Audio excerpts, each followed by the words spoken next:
So, welcome everybody. Today I'm sorry, this echo. I think it's from YouTube. Sorry, very sorry for this. So, welcome everybody. So today I'm very happy to introduce Nicole. She has a master's degree from Perimeter Institute and a PhD from Caltech. Her thesis won the prize Ilya Prigogine for a thermodynamics dissertation. Then she was a iTemp postdoctoral fellow at Harvard. Nowadays, she's a physicist at the National Institute of Standards and Technology. She's also a fellow at the Joint Institute for Quantum Information and Computer Science and a professor at the University of Maryland. She works on revisiting the fundamentals of thermodynamics. She used quantum information ideas to address modern technology and several other fundamental questions in physics. Today, the title of her talk is MBL-mobile Many-body-localized engine. Thanks a lot, Nicole, for accepting our invitation, and please, the word is yours. Thanks for the introduction, and thanks very much for the invitation to join you, albeit virtually. It's great to be here. Let me share my screen.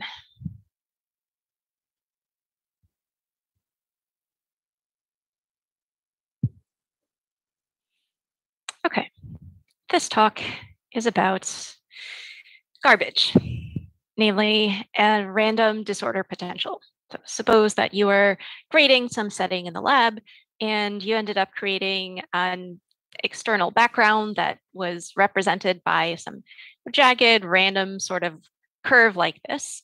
Then you would probably think that you had created a dirty sample, it was worthless, and you throw it away. When might we see such a sample? Suppose that we have, for instance, a bunch of ultra-cold atoms in one dimension. Then this background could be created by an optical lattice. However, if you have this random garbage disordered potential together with interactions between the particles, then something quite interesting happens. You can get an interesting phase of quantum many-body systems, which is called many-body-localization.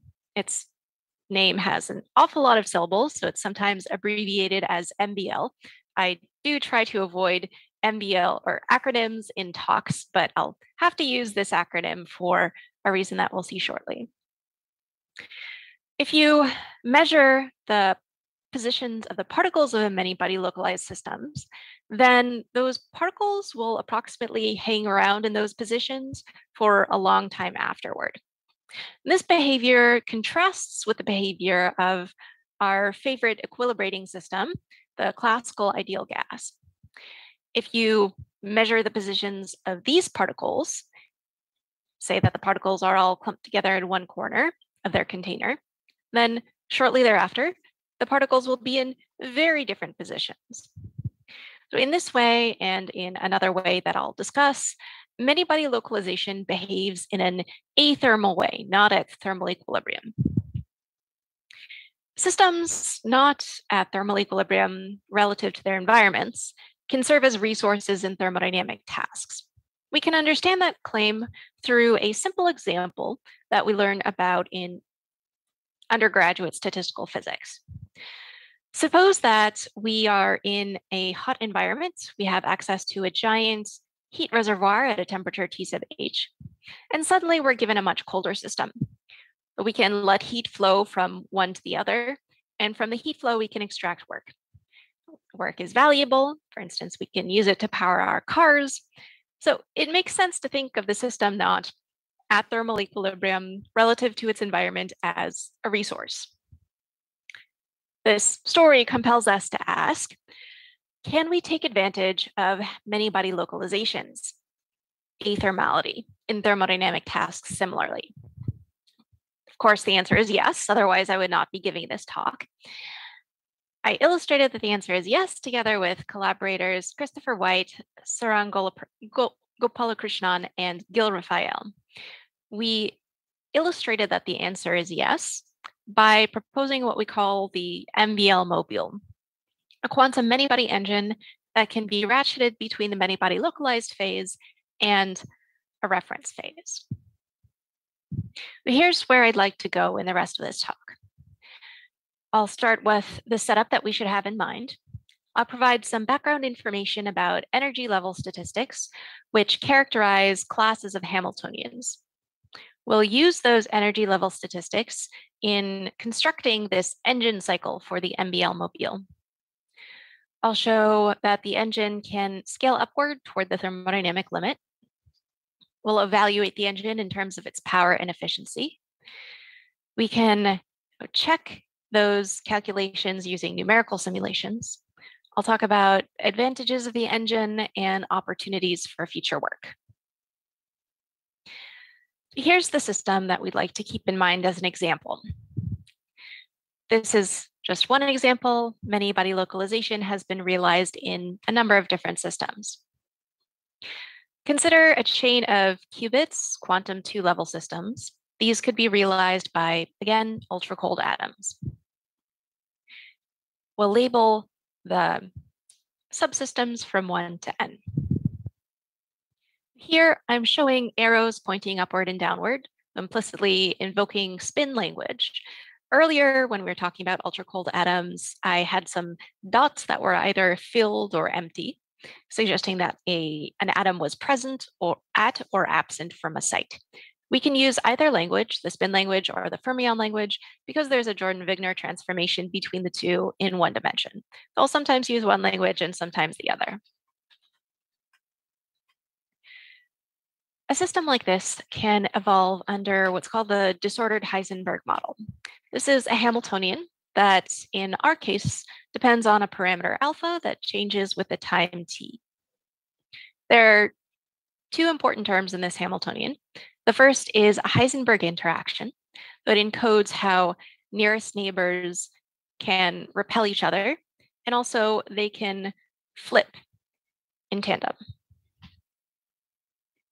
The second term is the random garbage term, the external disorder potential, which once again, in the case of ultra-cold atoms, can be implemented with an optical lattice made from propagating laser beams. We can think of this external disorder potential as a magnetic field pointing along the z direction. How do we construct such a field, for instance, in numerical simulations? If we want to construct the strength of the field or to figure out how the field should act on some particular spin j, we will pick a random number, little h sub j, between -1 and 1, and we'll multiply it by the overall disorder strength, little h. We do that for all the sites. We build up a random external disorder potential. This entire Hamiltonian has an overall factor, E, which we can think of as the average energy per site. And I'm going to divide by this Q of alpha sub t, which ensures that even as this parameter alpha changes, so the overall disorder strength alpha, little h of alpha sub t changes, nevertheless, the average energy gap remains constant across the cycle. This isn't really important. It's not important for ensuring that the engine works. It's more of a bookkeeping device to ensure that the work performed by the engine really comes from signatures of many-body localization, as I'll explain. This disordered Heisenberg model, given our parameterization, can be in two different regimes governed by this external disorder potential's strength, and therefore governed by this parameter, alpha sub t. If alpha sub t equals 0, then the disorder strength is much less than 1. And so this disorder strength term is much smaller than the hopping frequencies.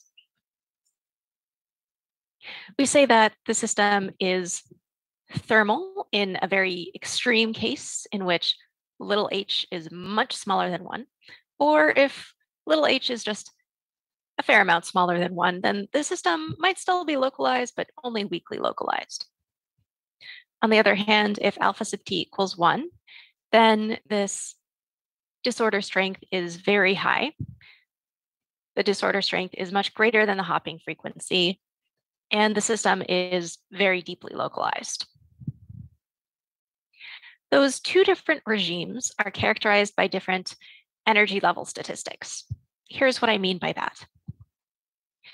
We're actually not interested in just one particular Hamiltonian, but a whole class of Hamiltonians that share certain properties when we do quantum statistical mechanics in many cases. For instance, earlier I showed that form of the disordered Heisenberg model, and that Hamiltonian depends on a set of random variables that determine the random disorder potential. You can create many, many instances of this random disorder potential that gives you a whole class of Hamiltonians. Suppose that we take this class and we pluck one at random from the class. We know that it has some spectrum of many-body energies. Somewhere around the middle of the spectrum, there is some energy that we can label E sub naught. Just above E sub naught is a gap. What is the probability that the gap is of size delta? That probability is known as the gap distribution.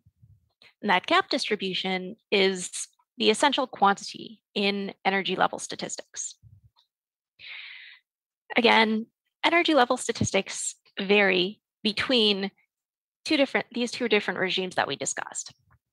First, suppose that our parameter alpha sub t equals 0, so that the disorder strength is low, and the system in an extreme in which the disorder strength is very low is in a thermal phase. By that, technically what I mean is the system obeys the eigenstate thermalization hypothesis, which implies that internal thermalization within the many-body system happens locally. What do I mean by that? Well, suppose that you start off the system in some state psi, the whole many-body system. You let the system evolve in time under its Hamiltonian that obeys this eigenstate thermalization hypothesis. Then you measure the expectation value of some typical local observable. Then you time average that expectation value. You average over all times. This time averaged expectation value comes to equal the thermal expectation value to a good approximation. So this eigenstate thermalization hypothesis implies that thermalization happens locally within the quantum many-body system. Furthermore, energy eigenstates are very entangled. In such an eigenstate, information is spread all across the system. Also, if you prepare a system and evolve it under such a Hamiltonian, then particles and information will spread out quickly. This thermal phase of matter is characterized by one particular gap distribution. For people who happen to be familiar with the types of Gaussian ensembles, I specifically have in mind a Gaussian orthogonal ensemble. If you aren't familiar with that terminology, then don't worry about it. This gap distribution originates in random matrix theory. It has this form. I'll analyze it by plotting it out. Along the x-axis, we have the possible values of that gap. And along the y-axis, we have the probability that the gap is of size delta. This average delta here is the average gap. If we're thinking about small values of delta, about this side of the plot, then this exponential is very close to an exponential of 0, which is just 1. So it practically does not affect the probability distribution. The probability distribution is approximately linear, as we can see near the origin. We can look at the opposite extreme. Suppose that delta is very large, then this exponential dominates, and it turns this plot downward towards 0. In between, we just connect the two pieces. This region is particularly noteworthy as delta approaches 0 from the right. Also, the probability of a gap's being of size delta approaches 0. So gaps don't like to be of size 0 in this phase. We say that energy levels tend to repel each other so that there are non-zero gaps. In the opposite regime, our parameter alpha sub t equals 1. The system is deeply localized. The gap distribution is called Poisson. In fact, it's derived from a Poisson distribution. It has this simpler form. Again, delta, the possible size of the gap, is along the x-axis, and the probability density is on the y-axis. This is a simple exponential. We should again look at the region near delta equals 0. Here, as we tune down delta towards 0, the probability density does not approach 0. It approaches some finite value. Therefore, there's a lack of level repulsion in the many-body-localized phase. So also in this way, many-body localization is athermal. It's not like the thermal phase of matter. It has a quite different kind of energy gap distribution. We're going to use those athermal gap statistics of the many-body-localized phase in an engine cycle. We're going to build an Otto cycle. The Otto cycle is similar to the Carnot cycle, which we tend to spend more time on in our statistical physics classes. The Carnot cycle has 4 strokes, so does the Otto cycle. The Otto cycle is what operates in most car engines. Those 4 strokes include 2 isentropes, during which the entropy is constant, and 2 isocores, in which the volume is constant. In the traditional ideal gas Otto cycle, we'll come up with an analog of that kind of stroke. Often when we depict an engine cycle, we'll draw a pressure volume diagram, but the pressure of this quantum many-body system is not the most relevant feature of it. Instead, I will draw a diagram in which along the y-axis, the x-axis, I'll plot the external disorder strength. Along the y-axis, I'll plot the energies in the many-body spectrum. When our parameter alpha sub t equals 0, once again, the disorder strength is very low, and the system is in its more thermal regime. So it might actually be in the thermal phase of matter, or it might be just quite weakly localized. When our parameter alpha sub t equals 1, then the system is deeply localized because the disorder strength is high. In the more thermal regime, we said that energy levels don't like to be close to each other. There is level repulsion.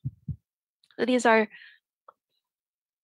somewhat evenly spaced. The typical gap is not far from the average gap. For bookkeeping reasons, I'll assume that the average gap is constant across the cycle. That can be arranged.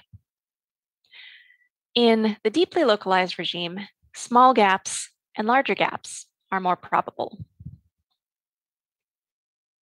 Our engine begins its cycle in the thermal regime at thermal equilibrium with a temperature T sub H heat bath. The system begins in this canonical state.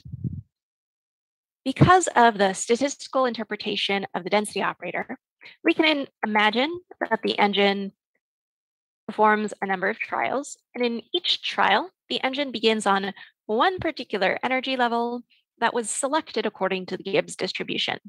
And we can imagine averaging over all of these trials, we'll recover the same statistics as though the engine were always in this initial mixed state.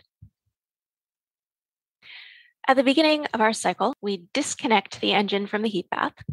We tune the Hamiltonian from its thermal phase to its deeply localized phase. This is the first isentrope. We initially approximate the engine as in the adiabatic approximation. We approximate the tuning as so very slow that the engine always remains on this energy level. Then after using this very simple approximation, we can build in corrections from diabatic hops in between energy levels. This line is going downward in energy space along the y-axis. So energy is leaving the engine. That energy is work by the first law of thermodynamics. The system is not connected to a heat bath, so the energy that's leaving is not heat. Therefore, it must be work. The engine ends the stroke here. During stroke 2, we don't change the Hamiltonian. Instead, we hook up the system to a cold bath at a temperature T sub h.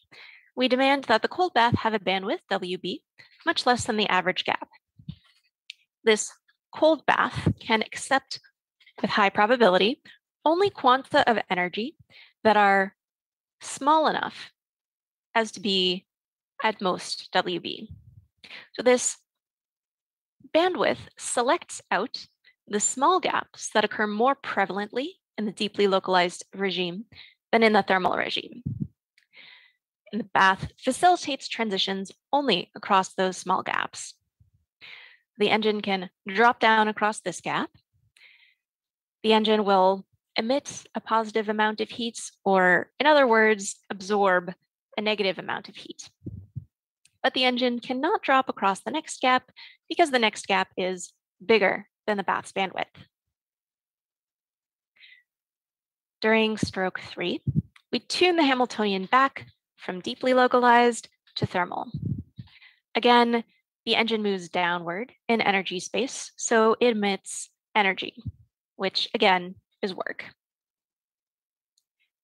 During stroke 4, we hook the engine back up to the hot bath, and the engine resets.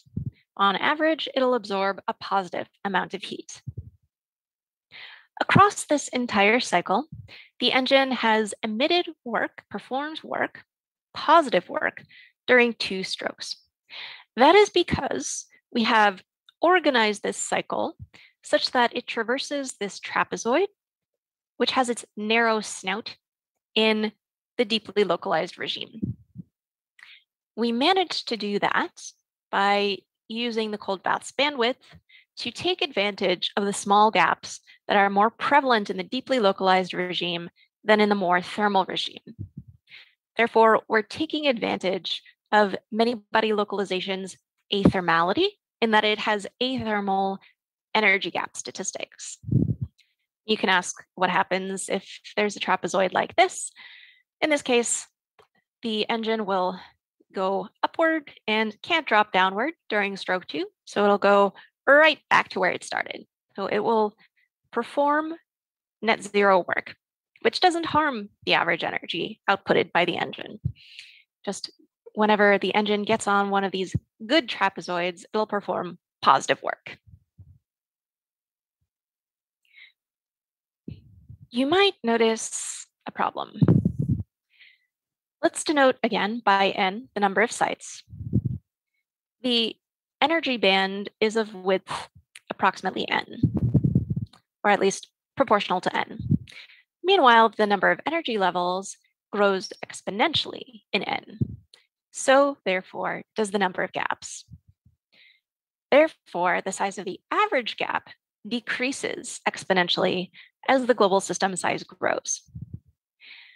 The average gap upper bounds the total amount of work, as one could see in our diagram. And this average gap goes to 0 in the thermodynamic limit as the system grows infinitely large. Therefore, the total work performed approaches 0. That sounds not very helpful for an engine. We can fix this problem by appealing to the other athermal property of many-body localization, namely localization. We can split our system into mesoscopic subengines. These will consist of about 10 sites. The power is going to be exponentially small only in this size of a subengine, which remains constant, even as the total system size grows toward infinity. We can put these mesoscopic subengines next to each other so that we will have a number of subengines that is linear in the global system size. So the total power will grow linearly with the number of subengines and so with the total system size. Moreover, we can pack these sub-engines relatively close together because what happens in a sub-engine tends to stay in a sub-engine because many-body localized systems are naturally localized. We don't have to worry very much that particles and information will stray from one sub-engine to another sub-engine and interfere with it. That second athermal property of many-body localization enables the whole engine to scale up robustly. Are there any questions at this point?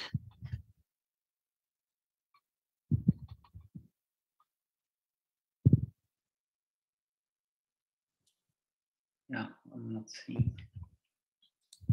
Oh, sorry. There is one question by Dimitri. Please, so Dimitri. maybe I'll ask a question. Did I understand correctly that because of the localization, you expect that you can, well, scale up your engine because there's basically little interactions between the sub-engines? Right. Right, is it? Okay.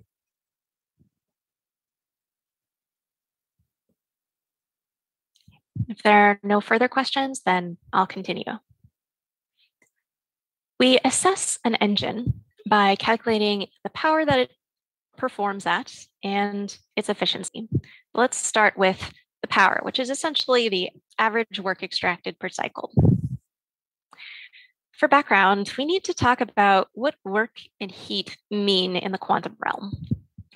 In ordinary thermodynamics class, when we think about classical systems, we have in mind some system of interest that will exchange some energy with a heat bath and some energy with a battery, some system that will store that energy in a form from which it's reliably retrievable. We might push a rock up a hill so that it gains gravitational potential energy. Then eventually we could let the rock fall and turn a paddle wheel. We say that the engine exchanged with the heat bath is heat, and the energy exchanged with the battery is work. Now suppose that all of these systems are quantum. One problem with this scenario is that each system might not necessarily be in an energy eigenstate. So we would have to measure these systems in order to figure out how much energy they have. This amount of energy is a random variable. It'll fluctuate from trial to trial. When we measure the energy, we change the energy because of measurement disturbance. And also, a heat bath tends to have a lot of degrees of freedom. How do we access them all? How do we measure the whole thing? There are complications. So how we define heat and work in quantum thermodynamics is non-trivial. There are a number of definitions for different scenarios.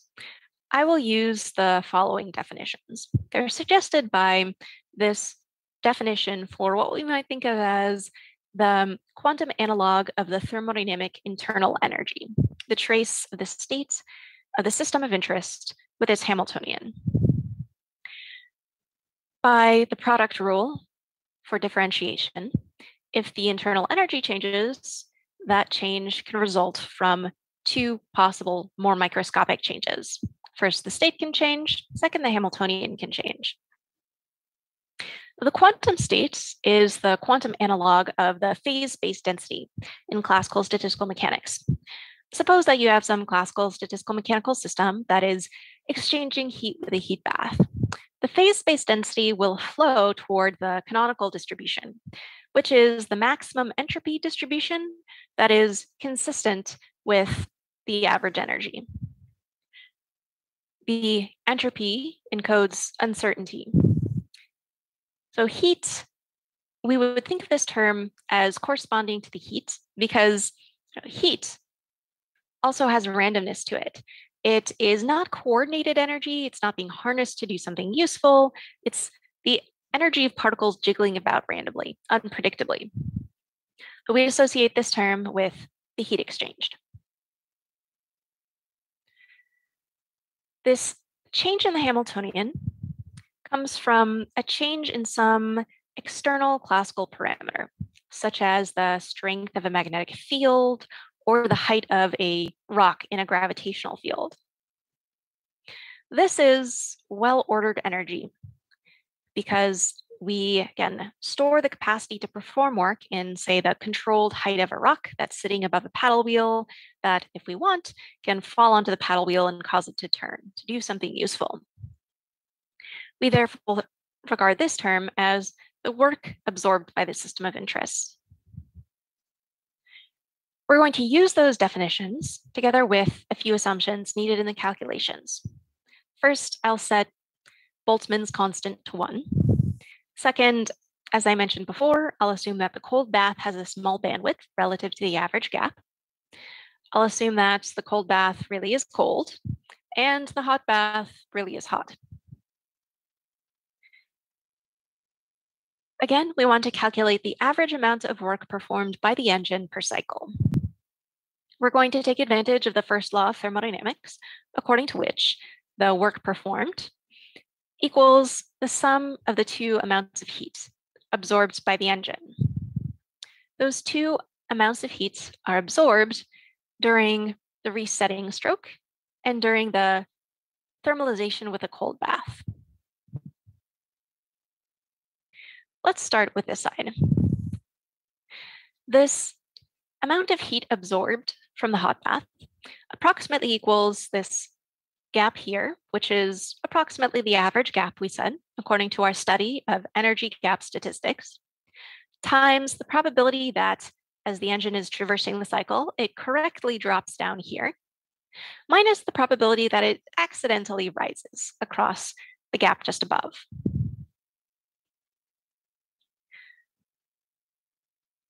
Let's start calculating those probabilities. First, what's the probability that upon arriving here during stroke 2, the engine correctly drops down across this small gap? That probability follows from integrating over all possible sizes of this little gap from 0 to the cold bath bandwidth. That's how much energy the cold bath can exchange, times the probability density of this gap's actually being of size delta prime, times the probability that if the gap is of the right size, then during the thermalization process, the engine will drop down. You might recognize this factor from studying detailed balance. This exponential is sort of like the exponential of the negative of the cold bath bandwidth over the average gap. We said the cold bath bandwidth is much smaller than the average gap. So this argument is very small, and the exponential is close to 1. Therefore, this whole integral approximately equals this formula. We have a dominant term, the cold bath bandwidth, minus a correction that comes into play because our cold bath isn't at 0 temperature. It has some non-ideal finite temperature. Now, what's the probability that the engine during stroke 2 accidentally rises instead of falling as it should? This probability has a very similar form. We're integrating across the possible amounts of energy that the cold bath can exchange. Here's the probability density of the gaps being of size delta prime. And now the probability that the engine will rise is smaller by a factor that's an exponential, because it's harder to get the engine to absorb energy than to emit energy into the cold bath. We integrate and we find this expression. Let's now put them together. We said that the amount of heat absorbed during stroke 4 is approximately the average gap times the probability of falling minus the probability of rising. We can plug in from the expressions we just calculated, and we get this expression. This dominant term, once again, is the cold bath bandwidth, and this correction comes from a non-ideal finite temperature of the cold bath. This finite temperature correction, according to our assumptions, is much smaller than the dominant term, as we would hope. So on average, the amount of heat absorbed here is positive. Let's calculate the second amount of heat. So we can plug the two amounts of heat into the first law and obtain the work performed. This expression is quite similar to the expressions that we just saw. So the amount of heat that is absorbed is a negative amount of heat typically, because the amount of heat absorbed is negative. That is, the engine tends to output a positive amount of heat. Once again, we integrate up to the cold bath bandwidth. Once again, we have the probability density that associated with the gaps being of size delta prime. Once again, we have the probability density associated with the engines dropping down the gap. We have this extra factor of delta prime, because now we're not calculating just a probability, we're calculating an amount of energy. We want to average this amount of energy. So we average it and get this expression, which we can understand by pulling apart into different factors. Here is the cold bath bandwidth, which was the dominant contribution to Q4, the average heat absorbed here. And that amount is multiplied by a factor that by assumption is much less than 1. We've been assuming that the cold bath bandwidth is much smaller than the average gap. Therefore, the magnitude of the heat absorbed during stroke 2 is much less than the amount of heat absorbed during stroke 4. Now let's assemble all of these pieces to calculate the average total work performed by one mesoscale sub-engine. We plug in for the amounts of heat that we just calculated, and we get this expression. These two corrections are small according to our assumptions. So the average amount of work performed is positive, which is good. It means that the engine is actually doing its job. We can calculate more corrections associated with the hot baths not being infinitely hot and the engines diabatically hopping between energy levels during the tunings of the Hamiltonian. But also those corrections are small. As we said before, the total amount of work performed by the whole macroscopic engine about equals the number of mesoscale engines times the average total work performed by a mesoscale engine, which is all well and good analytically, but what sorts of numbers do those formulae translate into? We performed some order of magnitude estimates for a localized engine formed from silicon doped with phosphorus. As a caveat, this platform had been used to realize another type of localization, Anderson localization, that doesn't involve interactions. Our engine cycle works for Anderson localized systems as well. It's just a little less convenient. We estimated that the power of this engine would be about 10 to the negative 16th watts. What does that mean? It's about 10 times the power of another small motor, the motor that powers the flagellum of a bacterium. We can also calculate the power density, the power delivered per unit volume. That's about 100 kilowatts per meter cubed. What does that mean? It's about 1/10 the power density of the engine in a car. So the many-body-localized engine will probably not be in our garages soon, but it performs not too badly. In addition to calculating an engine's power, we should calculate its efficiency. The efficiency is the work performed divided by the heat absorbed during the stroke in which, on average, the engine absorbs a positive amount of heat. In our case, this fraction equals the total work performed divided by the heat absorbed during stroke 4 on average. We've said that according to the the first law of thermodynamics, this work breaks up into a sum, the sum of the two heat terms. We can simplify the fraction and plug in from the numbers the formulae that we just calculated. We can then simplify and find that our engine's efficiency is about 1 minus the cold bath's bandwidth over twice the average gap. We've already assumed that this fraction is much less than 1, so the efficiency can be good. We should compare this MBL-mobile's efficiency to the efficiency of another Otto engine, the conventional ideal gas Otto engine. That formula is known. It's this expression here. When we have a conventional ideal gas Otto engine, we expand and compress the gas between volumes V1 and V2. These C sub P and C sub V quantities are the specific heats at constant pressure and constant volume. We can say that these two efficiencies can equal each other in the following sense. Suppose that I am a traditional thermodynamic agent who has an ideal gas Otto engine.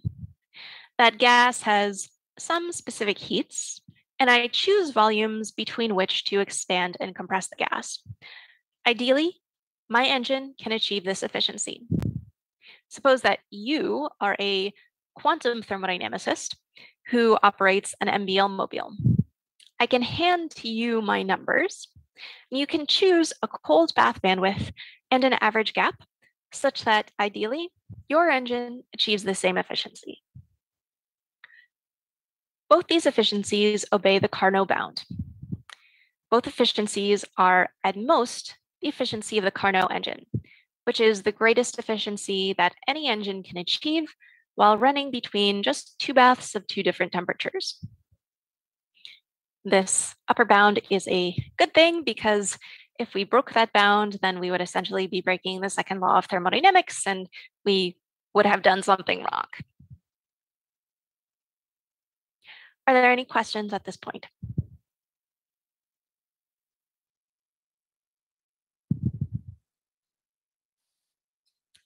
Yeah, Go ahead. One more. But is there any quantum effect that will alter Carnot bound? As far as I know, there's no breaking of the second law of thermodynamics. However, you can set up a system that is an engine that takes advantage of two baths, and the two baths might even locally look thermal, but in fact, they're not quite at thermal equilibrium. For instance, they're in squeezed states. And so they don't satisfy all the assumptions that would go into this Carnot bound, and so they can break the Carnot bound. But it's because we're using some extra resource, like squeezing, in addition to the temperature difference. Okay, thank you. Sure. We performed some numerical simulations. Specifically, my co-author, Christopher White, did. He was simulating one of these mesoscopic sub-engines. It was a one-dimensional chain of 12 qubits. He simulated this disorder Heisenberg model that we saw earlier. In case you're interested in how the numerics were done, he used exact diagonalization. I'll show you results from the adiabatic approximation, in which the engine always remains on the same energy level, but we did do a study in which we moved beyond the adiabatic approximation to finite speeds. I'll show you results also from the extreme situation in which the temperatures of the two baths are ideal, but there are plots from finite temperature analyses. You're welcome to check the paper if you'd like to see those. First, let's look at the average amount of work performed by the engine per cycle. Our prediction was that the total work performed would about equal the cold bath's bandwidth. Along the x-axis, we plotted the cold bath's bandwidth in units of the average gap. Along the y-axis, we've plotted the average work performed in the same units. The red dots represent the numerical data. The blue line represents the theoretical prediction. Each dot comes from 1,000 disorder realizations. The error bars are smaller than the dot size.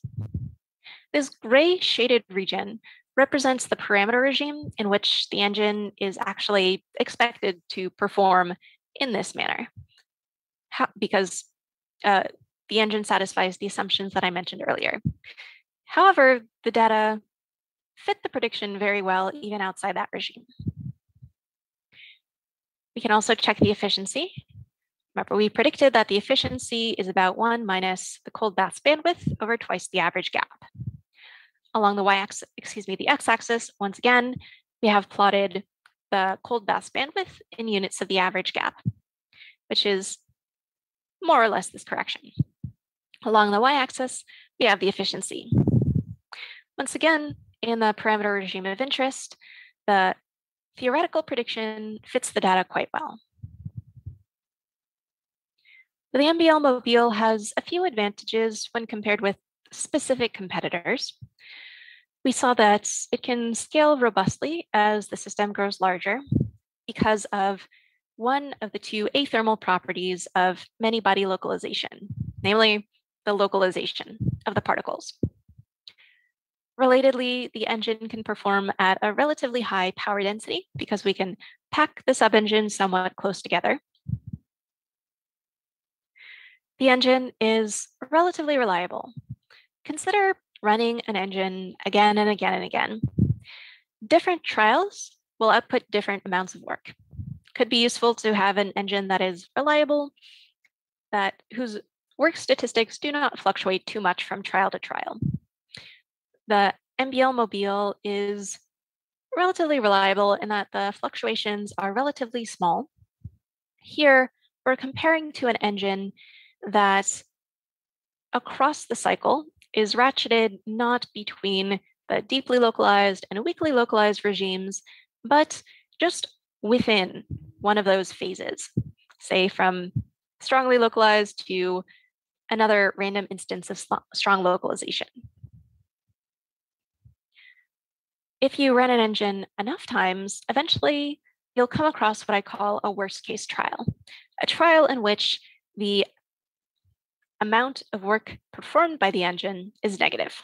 That is, the engine absorbs net positive work. These worst case trials appear relatively rarely if you're running an MBL-mobile. The reason for these two properties is that other feature that makes MBL athermal, namely athermal energy gap statistics. The comparison here is with the same kind of engine that I mentioned earlier. This work opens up a number of opportunities. First, many-body localization has been realized experimentally in a number of platforms. And so realizing this engine cycle should be feasible. Second, we showed that the engine works, but we didn't show that it is optimal. In fact, it should be far from optimal. You can optimize it in a number of ways, perhaps including by using shortcuts to adiabaticity. These are ways of tuning a quantum system such that the system ends up on the energy level that you'd like for it to end up on, but you don't have to tune the Hamiltonian extremely slowly. So more broadly, this work established the age of thermodynamic applications of many-body localization. Many-body localization had been proposed as a platform for quantum memories because it could store quantum information for relatively long amounts of time. But since many-body localization is athermal, and athermality is useful in thermodynamic tasks, and there are many sorts of thermodynamic tasks, you can imagine other types of many-body localized thermodynamic technologies. If you run our engine cycle backward, you can get a refrigerator.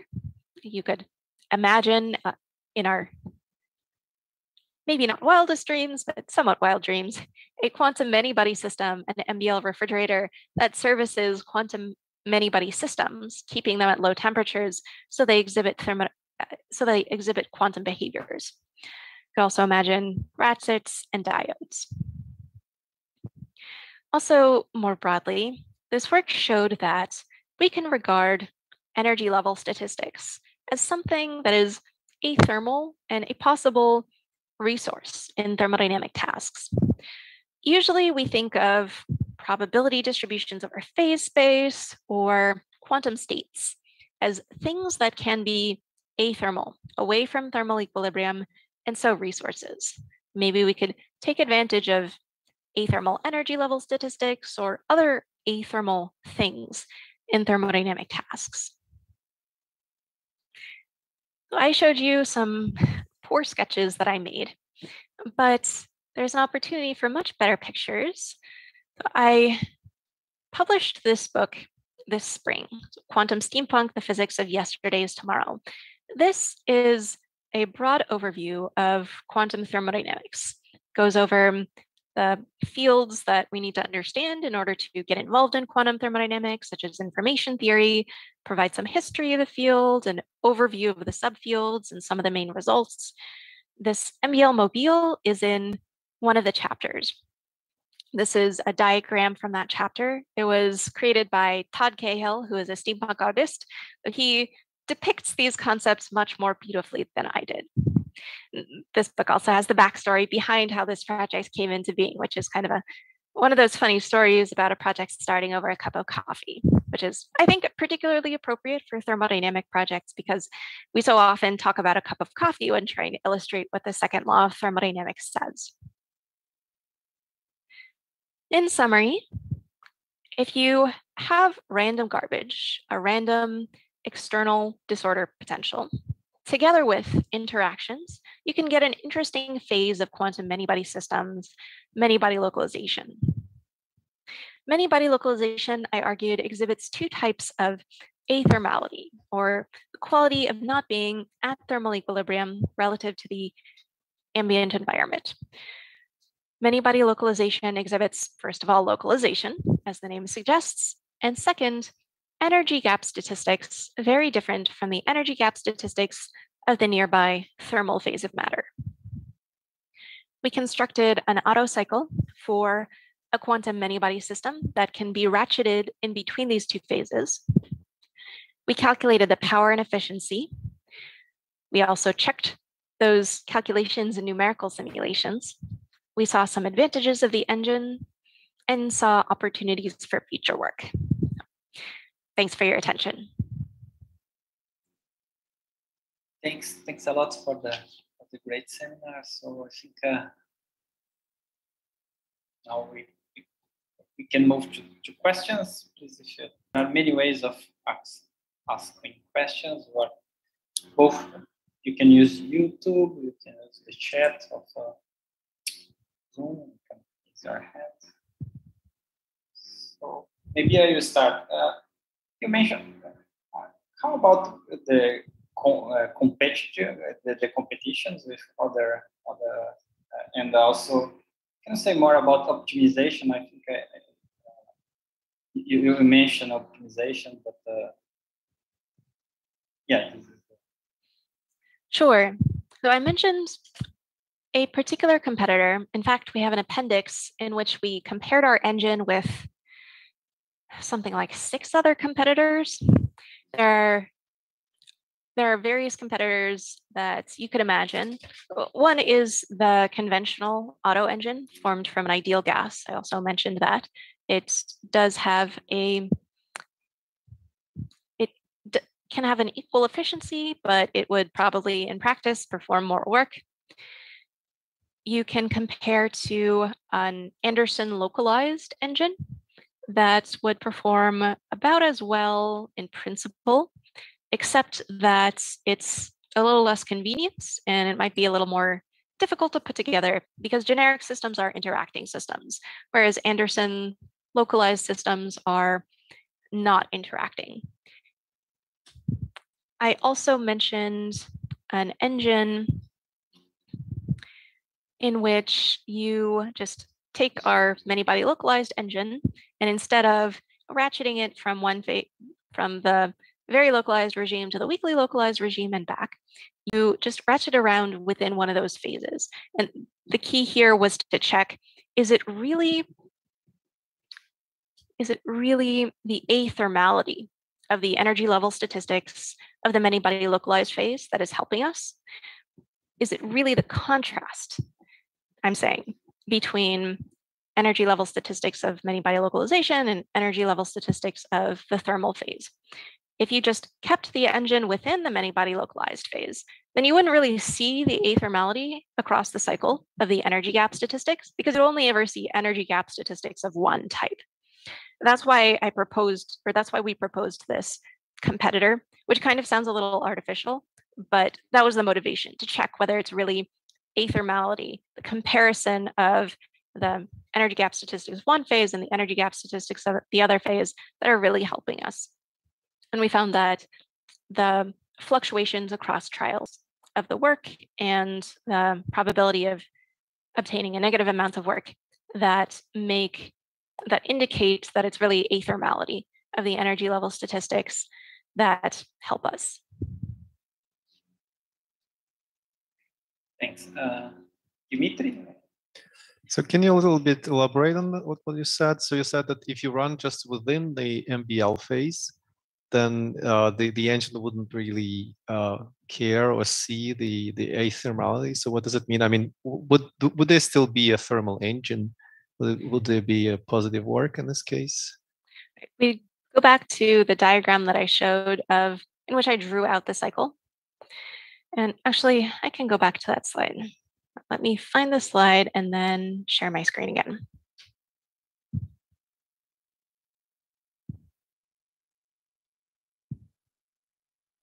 Here we go.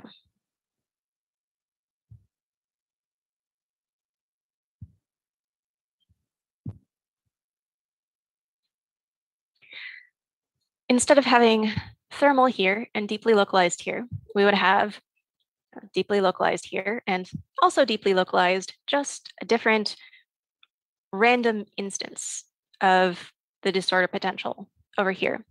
So we would change the disorder potential and change the disorder potential again. The idea is that this engine could perform work because during some trials, the engine would traverse a trapezoid like this, because the other deeply localized realization would have some large energy gaps, and this deeply localized realization we know has some small energy gaps. However, there would be a decent probability of hitting a small gap over here and a large gap over here, because these two different sides of the cycle have the same energy level statistics. And so it's useful to have the deeply localized regime over here and the thermal regime over here, so that we get more small gaps over here than over here.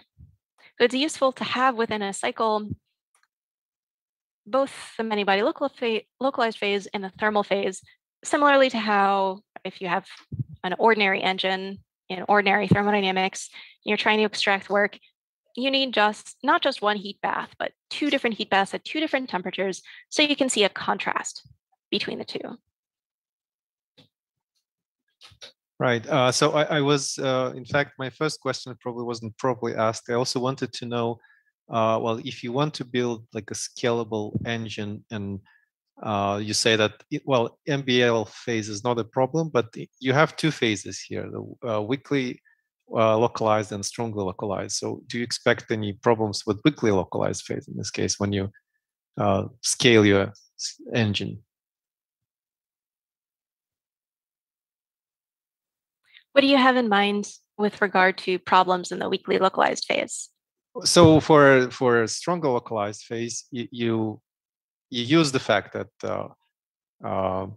you have a localized phase, right? So then you can build an engine from sub-engines. But if you're in the weakly localized phase, probably somehow there is some interactions, and well, again, that's the opposite of strongly localized phase, so things will be slightly different.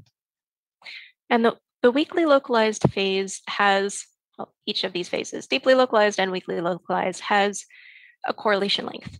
It's the correlation length of the weakly localized phase that sets the size of a mesoscale engine. And you can include a little buffer in between the engines, and we did that when doing our order of magnitude estimates. And still, even with that buffer, this engine is better than, say, just some random bunch of quantum two-level systems. I see.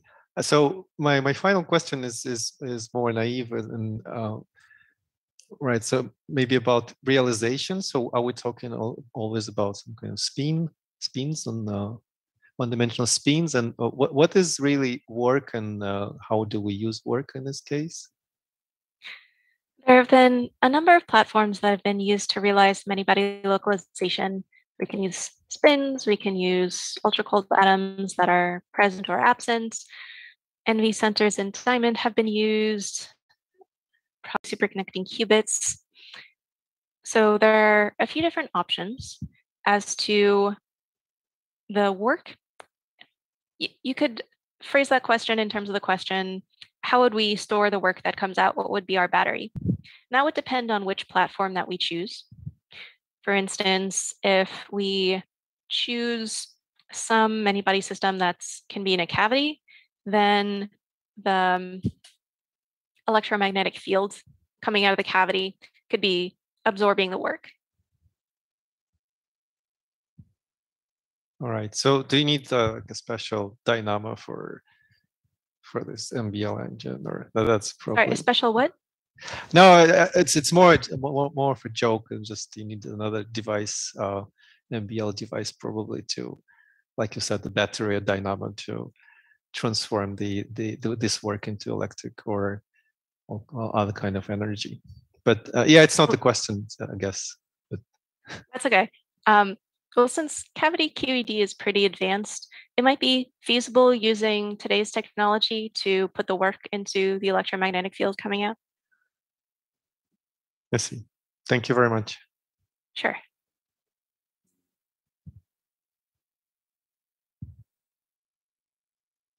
There questions. I'm not seeing for the questions. So thanks a lot, Nicole, again for the talk. Thank you for the invitation. And thanks a lot for everybody for participating. And now we have a short break and resume the series in August. So thanks a lot to everybody. Thank you. Thank you. Thank you. Bye. Bye.